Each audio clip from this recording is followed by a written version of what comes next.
27મી April સુધી ચાલનારી પરિક્રમા પૂર્ણ થવાને હજી 10 દિવસ બાકી છે, ત્યારે ગત શનિવાર રવિવારની રજામાં શ્રદ્ધાળુઓનો ધસારો અને વધુ ભીડ ઉમટી પડતા હવે ભીડને પહોંચી વળવા જિલ્લા વહીવટીતંત્ર દ્વારા સુવિધાઓમાં 2 ગણો વધારો કરી દેવામાં આવ્યો છે। રામપુરા ઘાટ ખાતે બોટની સંખ્યા વધારવાની સાથે જેટીની સંખ્યામાં પણ વધારો કરી દેવાયો છે। જિલ્લા કલેક્ટર એસ.કે. મોદીની સૂચનાથી 4 ઘાટ પર વધારાના ડોમ, પરિક્રમાર્થીઓની બેઠક વ્યવસ્થા, ખુરશી, સ્નાન માટેના ફુવારા, સમગ્ર રૂટ પર લાઇટની સુવિધા, રેલિંગ, બેરિકેડિંગની મજબૂત કરી દેવાઈ છે। એ ઉપરાંત તિલકવાડા અને રીંગણ ઘાટ પર એનાઉન્સ માટે સિસ્ટમ મૂકવી, પ્રવાસીઓ માટે ચા પાણી, ORS, સેવાભાવી સંસ્થાઓ દ્વારા ગરમ નાસ્તો બનાવીને નિઃશુલ્ક સેવા આપી પરિક્રમાર્થીઓ થોડો સમય રોકાઈ શકે તેવી વધારાની સુવિધા ઉપલબ્ધ કરાવાઈ રહી છે। જિલ્લા કલેક્ટર જણાવ્યા અનુસાર 50 બોટ હતી, તેમાં 20 વધારાની બોટ મંગાવીને હાલમાં 70 જેટલી બોટની સુવિધા કરવામાં આવી છે। રેંગણ ઘાટ પર જેટીમાં વધારો કરી હાલમાં 25 જેટલી કરાઈ છે। નાવડીમાં પરિક્રમાર્થીઓને નવા લાઈફ જેકેટ આપવામાં આવે છે। નર્મદા જિલ્લા સંગઠનના 100 જેટલા સ્વયંસેવકો પણ પોલીસ વિભાગ અને વહીવટી તંત્ર સાથે ખડે પગે રહી પ્રવાસીઓની મદદ કરી રહ્યા છે। શનિવાર, રવિવાર અને જાહેર રજાના દિવસોમાં પરિક્રમાર્થીઓની સંખ્યાને ધ્યાને રાખીને સુવિધાઓમાં સુધારા વધારા ઉમેરો કરવામાં આવી રહ્યો છે। જિલ્લામાં કાર્યરત કંટ્રોલ રૂમ ખાતે પણ પ્રતિ 2 કલાક પરિક્રમાર્થીઓની સંખ્યાની નોંધ કરવામાં આવી રહી છે। આમ પરિક્રમાર્થીઓની સુવિધામાં વહીવટી તંત્ર દ્વારા 2 ગણો વધારો કરવામાં આવી રહ્યો છે। ये सैटरडे प्रॉब्लम हुआ था, मगर वो भी अपने आने वाले परिक्रमा से शनि 3 दिन की छुट्टी थी, लगातार उस टाइम थोड़ी 4:30 से 10:30 बजे तक भीड़ भाड़ हुई थी, तो भी सब 3-4 घंटे में सब सिचुएशन इधर के सब पुलिसों ने और सब नावेड़ों ने कंट्रोल में किया।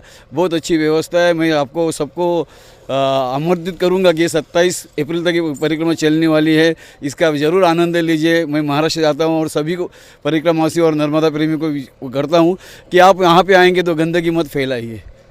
परिक्रमावासी गंदगी फैलाते हैं, तो कृपया आप गंदगी मत फैलाइए। अपना कचरा कूड़े में डालिए। यहाँ कचरे कूड़े रखे हैं, नर्मदा पानी में न स्नान करके आप शॉवर में यहाँ दिया है। प्रशासन को पूरे तरह से सहयोग कीजिए और अपना नर्मदा परिक्रमा जो गुजरात सरकार ने अच्छी व्यवस्था की उसका अवश्य लाभ लो। नर्मदे हर जिंदगी भर। रोड પણ થોડા મોટા કરવામાં આવ્યા છે ચાલવા માટે। જે પહેલાં પગદંડી હતી તે અત્યારે ઘણી સારી જગ્યાથી આપણે ચાલી શકીએ છીએ। બીજું કે આ વિસામા માટેની જે વ્યવસ્થા છે, ખુરશી અને વગેરેની વ્યવસ્થા છે એ પણ ખૂબ સારી છે। અને અમે આજે 2009-10થી પરિક્રમા કરીએ છીએ, એમાં આ વર્ષની જે સુવિધા છે તે સૌથી સરસ છે।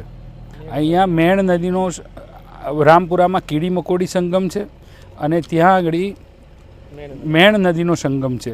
એ બેની વચ્ચેનો જે ભાગ છે એ દક્ષિણમાંથી ઉત્તરમાં વહન કરે છે નર્મદાજી, અને એને ઉત્તર વાહિની પરિક્રમા એટલા માટે કહેવામાં આવે છે।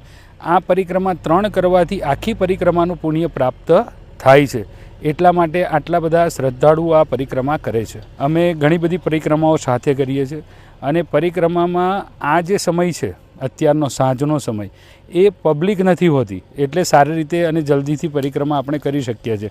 અને સવારમાં આવીએ છીએ, આ પરિક્રમાનું મહત્ત્વ ચૈત્ર મહિનામાં છે, એટલે થોડી ગરમીમાં પણ કરવી જોઈએ, તો જેનાથી શરીરના જે બધા કષ્ટ છે, થોડા કષ્ટ ભોગવીએ તો બીજા કષ્ટ પણ દૂર થાય। અને રાત્રે પરિક્રમા કરવાથી ઠંડક જરૂર મળે, પણ આ જે પ્રકૃતિનો આનંદ છે તે તો સવારમાં પણ પામી શકાય છે। એટલે જ્યારે સૂર્યનો તાપ હોય ત્યારે ખરેખર પરિક્રમા કરવી જોઈએ। અમુક જગ્યાએ આઈસ્ક્રીમની સુવિધા હોય છે, તો કપ ગમે ત્યાં નાખે છે અને પછી એ ગંદકી થાય છે। એના કરતાં તો સારી જગ્યાએ જો નાખીએ આપણે કચરા પેટીમાં, તો એનો ડસ્ટબિનનો ઉપયોગ કરીએ તો વધારે સારું। ભરૂચની ધરતી પર હવે એક નવું અધ્યાય શરૂ થવાનું છે। એક એવું સપનું કે જે હવે વાસ્તવમાં પરિવર્તિત થવાનો સમય આવ્યો છે। વિશ્વ સ્તરીય વિકાસનું પ્રતીક અભિયાન નહીં, આ છે ભવિષ્યની ઉજવણીની શરૂઆત। World trade centre Bharuch.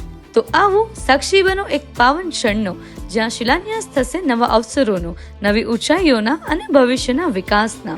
ભૂમિપૂજન મહોત્સવ કે જે તારીખ 18 એપ્રિલ 2025 સવારે 9 થી બપોરે 1 સુધી, સ્થળ BTM કમ્પાઉન્ડ, પાંચપત્તી, ભરૂચ। તો આવો સાથે મળીને ભવિષ્યના એક અનોખા સ્થાનની રચનામાં જોડાઈએ। World trade center, let's build the future together. અને હા, ઓપનિંગમાં આપણા ફેવરેટ સેલિબ્રિટી મલ્હાર ઠાકર અને પૂજા જોશી પણ આવવાના છે।